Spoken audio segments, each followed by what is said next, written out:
दोस्तों, अगर आप खेती करते हैं और एक किसान हैं तो आपने दो फर्टिलाइजर्स का नाम ज़रूर सुना होगा, एक यूरिया और एक डीएपी।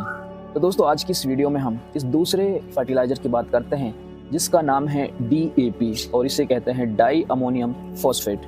हम बात करेंगे इसके इम्पोर्टेंट कंपोजिशन की, इसके फीचर्स की और किस तरह से ये प्लांट्स को अवेलेबल होता है और कहाँ पर इसे एक्चुअल में हमें प्लेस करना चाहिए, डालना चाहिए। तो वीडियो में अगर आप पहली बार हैं, इस चैनल पर पहली बार हैं, तो आप इस चैनल को अगर यूट्यूब पर देख रहे हो तो सब्सक्राइब करके हमारी इस फैमिली का हिस्सा बन सकते हैं।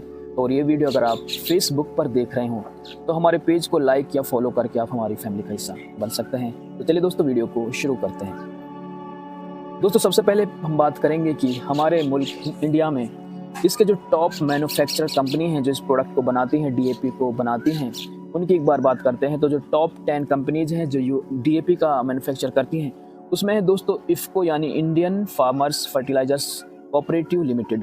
दूसरा है दोस्तों क्रिबको कृषक भारती कोऑपरेटिव लिमिटेड। तीसरी बड़ी कंपनी है कोरोमंडल। चौथी है दोस्तों Chambal fertilisers and chemicals limited. पांचवी है राष्ट्रीय केमिकल्स एंड फर्टिलाइजर्स लिमिटेड। छठी है दोस्तों नेशनल फर्टिलाइजर्स लिमिटेड। सातवीं है Gujarat state fertilizers and chemicals limited. आठवीं है दोस्तों प्रदीप फॉस्फेट्स लिमिटेड। नवीं है दोस्तों Mangaluru chemicals and fertilizers limited. और 10वीं है दोस्तों Deepak fertilizers and petrochemicals cooperative limited. ये वो कंपनीज हैं दोस्तों जो इंडिया में डीएपी की मैन्युफैक्चरिंग करती हैं। इसके अलावा दोस्तों आज की वीडियो में हम जिस प्रोडक्ट की बात कर रहे हैं, जिस डीएपी की बात कर रहे हैं, वो डीएपी बनाए हैं दोस्तों क्रिबको ने और इसी के फीचर्स हम आज की वीडियो में डिस्कस करेंगे। सबसे पहले हम इसके कंपोजिशन की बात कर लेते हैं। जैसा कि आप में से लगभग ज़्यादातर लोग जानते हैं कि डीएपी में दो कंपोनेंट्स होते हैं और ये यहाँ पर इनका जो बैनर है, इनके 50 केजी के बैग के ऊपर जो बैनर लगा होता है, सबसे पहले आप देख सकते हैं यहाँ क्रिबको का लोगो है। इसके बाद इस पर लिखा हुआ है कि क्रिबको डीएपी जो होता है इसमें 1846 यानी कि इसमें 18% होता है N, 46% होता है P और पोटास इसमें 0 होता है, यानी कि इसमें पोटेशियम होता ही नहीं है। 50 केजी का ये जिसकी नेट क्वांटिटी है वो 50 केजी है। यहाँ पर कुछ और इन्फॉर्मेशन दी हुई हैं, इसकी पूरी की पूरी प्रोफाइल या आप कह सकते हैं कि पैरामीटर्स दिए हुए हैं। बैग में अगर हम टोटल या मैक्सिमम मॉइस्चर की बात करें तो ये तकरीबन होता है 2.5%, जो बहुत ज़्यादा नहीं होता। नाइट्रोजन इसमें दो फॉर्म में होती है और ये टोटल होती है 18%, जिसमें से 15.5% होती है दोस्तों अमोनिकल नाइट्रोजन और 2.5% होती है इसमें नाइट्रोजन एज ए यूरिया। तो टोटल इन दोनों को मिलाते हैं तो हमारी 18% पहुंच जाती है। फॉस्फोरस की हम बात करें तो P2O5 इसमें होता है 46%, जो इसमें फॉस्फोरस की मात्रा होती है। इसमें से दोस्तों सॉल्यूबल फॉर्म होती है वाटर में, वो 41% होती है, बाकी हमारा वहीं पे पड़ा रहता है।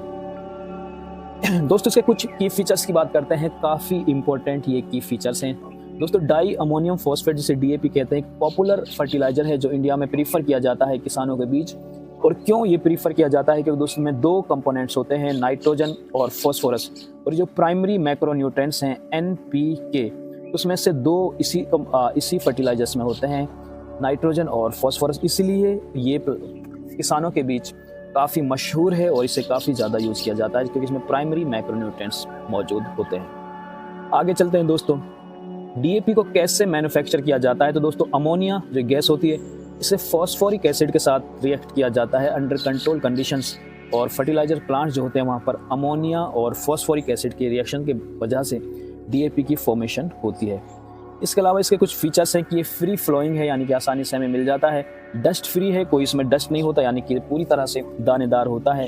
और स्टोरेज के दौरान इसमें कोई बहुत ज़्यादा प्रॉब्लम्स नहीं होती, इसलिए किसानों के बीच एक काफ़ी पॉपुलर प्रोडक्ट है। आगे बात करें तो दोस्तों डीएपी जो होता है, अगर हम इसको सॉइल में डालते हैं यानी कि मिट्टी में जब इसे हम प्लेस करते हैं तो ये रिएक्ट करता है पानी के साथ और कन्वर्ट हो जाता है दो पार्टिकल्स में, HPO4, एक तो हो जाता है दोस्तों HPO4 में और दूसरा हो जाता है अमोनिया में। तो इसकी जो अमोनिया है वो आगे चल के सेम रूट फॉलो करती है जैसा कि यूरिया के केस में जो होता है। यूरिया में जो अमोनिकल नाइट्रोजन होती है, अमोनिया जो होता है वो जिस तरह से प्लांट्स के लिए नाइट्रेट की फॉर्म में अवेलेबल होता है, ठीक उसी तरह से एक तो ये HPO4 जहाँ से हमें फॉस्फोरस देता है, दूसरा ये कन्वर्ट हो जाता है अमोनिया में, और अमोनिया फिर वही रूट फॉलो करती है जो यूरिया के फॉर्मेशन में या यूरिया के प्रोसेस में फॉलो होता है और प्लांट्स को नाइट्रेट की फॉर्म में अवेलेबल होती हैं। दोस्तों ये जनरली जो फॉस्फोरस इसमें मौजूद होती है डीएपी में, ये 3 तरीके से प्लांट्स को अवेलेबल होती है, 3 फॉर्म्स में अवेलेबल होती है। प्लांट्स की जो रूट्स होती हैं वो इसे एब्जॉर्व करती हैं। पहली है दोस्तों HPO4, दूसरी है H2PO4 और तीसरी है PO4। इन 3 फॉर्म्स में ये प्लांट्स के लिए अवेलेबल होती है, प्लांट्स के रूट्स के थ्रू अवेलेबल होती है।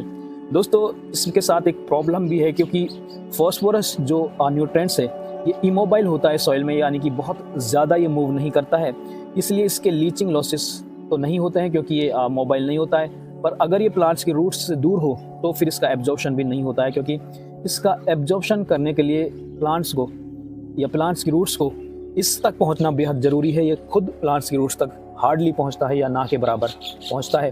यही बात यहाँ पर मेंशन की हुई है, क्योंकि फॉस्फोरस इमोबाइल होता है सॉइल में, तो जिसका सोर्स है DAP, ये शुड बी प्लेस्ड। इसको हमें हमेशा पेड़ की जड़ों के पास या फिर जहाँ पर हमारा सीड डल रहा है उसके बिल्कुल नज़दीक डालना चाहिए, अगर इसका इजी एब्जॉर्प्शन करना है या प्लांट्स को अवेलेबल फॉर्म में हमें देना है।